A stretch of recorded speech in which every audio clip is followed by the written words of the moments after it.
ಮಲ್ಲಿಕಾರ್ಜುನ ಮುತ್ಯ ವಿರುದ್ಧ ಫೋಕ್ಸೋ ಪ್ರಕರಣ ವಿಚಾರ ಬಾಲಕಿ ಹಾಗೂ ಪೋಷಕರನ್ನ ಕರೆಸಿ ವಿಚಾರಣೆ ಮಾಡುವಂತ ಸಾಧ್ಯತೆ ಇದೆ. ಇದು ಆಗುತ್ತೆ ಅಂದ್ರೆ ಈ ಪ್ರಕರಣದ ಬಗ್ಗೆ ಕೇಳ್ತಾರೆ. ಉದ್ದೇಶಪೂರ್ವಕವಾಗಿ ಅನುಚಿತ ವರ್ತನೆ ತೋರಿದ್ರಾ ಅಂತ ವಿಚಾರಿಸ್ತಾರೆ. ಮಲ್ಲಿಕಾರ್ಜುನ ಮುತ್ಯಗಾಗಿ ಗೋಗಿ ಠಾಣಾ ಪೊಲೀಸರು ಹುಡುಕಾಟ ನಡೆಸಿದ್ದಾರೆ. ಒಂದ್ ಕಡೆಯಲ್ಲಿ ಪೊಲೀಸರ ವಿಚಾರಣೆಗೆ ಹಾಜರಾಗ್ತೀನಿ ಅಂತ ಮುತ್ಯ ಹೇಳಿದಾರಂತ ಗೊತ್ತಾಗ್ತಾ ಇದೆ. ಇನ್ನೊಂದ್ ಕಡೆಯಲ್ಲಿ ಬಾಲಕಿಯ ಪೋಷಕರು ಅಂದ್ರೆ ಈ ವಿಡಿಯೋ ರೆಕಾರ್ಡ್ ಆಗಿದೆಯಲ್ಲ, ಇಲ್ಲಿ 3-4 ವಿಡಿಯೋಗಳಿದೆ. ಈ ವಿಡಿಯೋದಲ್ಲಿ ಒಂದ್ ಕಡೆಯಲ್ಲಿ ಅವ್ರ ಪೋಷಕರು ಕೂಡ ಇದ್ದಾರೆ. ಸೊ ಅವ್ರಿಗೆ ಪ್ರಶ್ನೆ ಮಾಡ್ತಾರೆ, ನೀವು ಆ ಸಂದರ್ಭದಲ್ಲಿ ಇದ್ರ, ಎಷ್ಟು ವರ್ಷದಿಂದ ಪರಿಚಯ, ಅನುಚಿತ ವರ್ತನೆ ಮಾಡಿದ್ ಹೌದಾ, ಏನು ಎತ್ತ ಎಲ್ಲವನ್ನ ಕೇಳ್ತಾರೆ. ಸೊ ಹೌದು, ಈ ಹಿಂದೆನೂ ಹಿಂಗಾಗ್ತಾ ಇತ್ತು, ಇಲ್ಲ ನಮಗೂ ಈ ಥರ ಬೇಸರ ಆಗ್ತಾ ಇತ್ತು, ನಮಗೇನು ಹೇಳೋಕ್ಕಾಗ್ತಾ ಇರಲಿಲ್ಲ, ವಿರೋಧ ಪಡಿಸೋಕ್ಕಾಗ್ತಿರ್ಲಿಲ್ಲ, ಅವ್ರು ದೊಡ್ಡ ಸ್ಥಾನದಲ್ಲಿ ಇದ್ರು, ಇನ್ನೊಂದು ಮತ್ತೊಂದು ಅಂದರೆ ಸಮಸ್ಯೆ.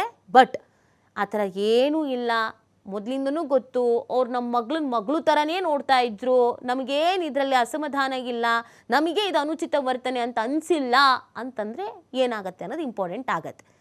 ಸೊ ಈಗ ಒಂದು ಮೂಲಗಳ ಪ್ರಕಾರ ಅವರು ವಿಡಿಯೋ ಬಿಡುಗಡೆ ಇನ್ನೊಂದು ಮತ್ತೊಂದು ಮೊದಲಿಂದಲೂ ಕೂಡ ಪರಿಚಯ ಆಪ್ತತೆ ಇತ್ತು ಅನ್ನೋದನ್ನು ಹೇಳ್ತಾ ಇದ್ದಾರೆ. ಬಟ್ ಈ ಪ್ರಕರಣ ಗಂಭೀರವಾದಂಥ ಪ್ರಕರಣ, ಫೋಕ್ಸೋ ಪ್ರಕರಣ. ಸೊ ಹಾಗಾಗಿ ಇದೇನಾಗುತ್ತೆ ಅನ್ನೋದನ್ನು ನೋಡಬೇಕಾಗತ್ತೆ.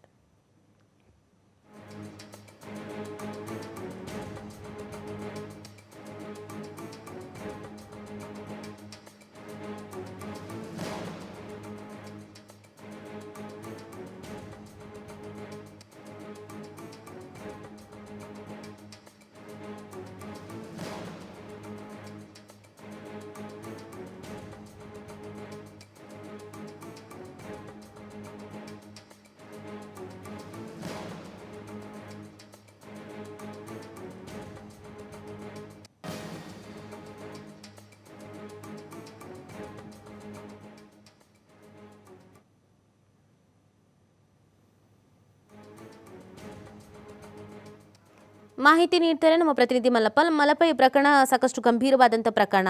ಒಂದ್ ಕಡೆಯಲ್ಲಿ ಬಾಲಕಿಯ ಪೋಷಕರನ್ನೇ ಇವತ್ತು ವಿಚಾರಣೆಗೊಳಪಡಿಸಬಹುದು ಅಂತ, ಮತ್ತೊಂದು ಕಡೆಯಲ್ಲಿ ಮುಖ್ಯ ವಿಚಾರಣೆಗೆ ಹಾಜರಾಗಬಹುದಾ ಅಂತ ಏನೆಲ್ಲ ಅಪ್ಡೇಟ್ ನಿರೀಕ್ಷಿಸಬಹುದು?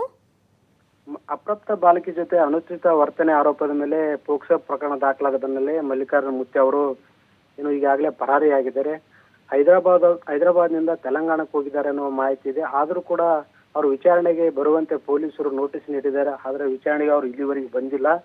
ಇವತ್ತಾದರೂ ವಿಚಾರಣೆಗೆ ಬರುತ್ತಾರೋ ಇಲ್ಲೋ ಎಂಬುದು ಕಾದು ನೋಡಬೇಕಾಗಿದೆ. ಪೊಲೀಸರು ತಮ್ಮ ಕೆಲಸವನ್ನು ತಾವು ಮಾಡಿದ್ದಾರೆ, ಆದರೆ ಇನ್ನೂ ಕೂಡ ಅವರು ವಿಚಾರಣೆಗೆ ಬಂದಿಲ್ಲ. ಈಗಾಗಲೇ ಮತ್ತೊಂದು ಕಡೆ ಏನಂದ್ರೆ ಪೋಷಕರು ಮತ್ತು ಸಂತ್ರಸ್ತೆ ಬಾಲಕಿಯನ್ನು ಕರೆಸಿ ಮತ್ತೊಮ್ಮೆ ವಿಚಾರಣೆಗೆ ಹಾಜರಾಗುವಂತೆ ಅವರು ಕೂಡ ಇವತ್ತು ಕರೆಸುವ ಸಾಧ್ಯತೆ ಇದೆ. ಪ್ರಕರಣವನ್ನು ಬೇರೆ ಆಯಾಮ ರೀತಿಯಲ್ಲಿ ತನಿಖೆ ಮಾಡಕ್ಕೆ ಪೊಲೀಸರು ಮುಂದಾಗಿದ್ದಾರೆ.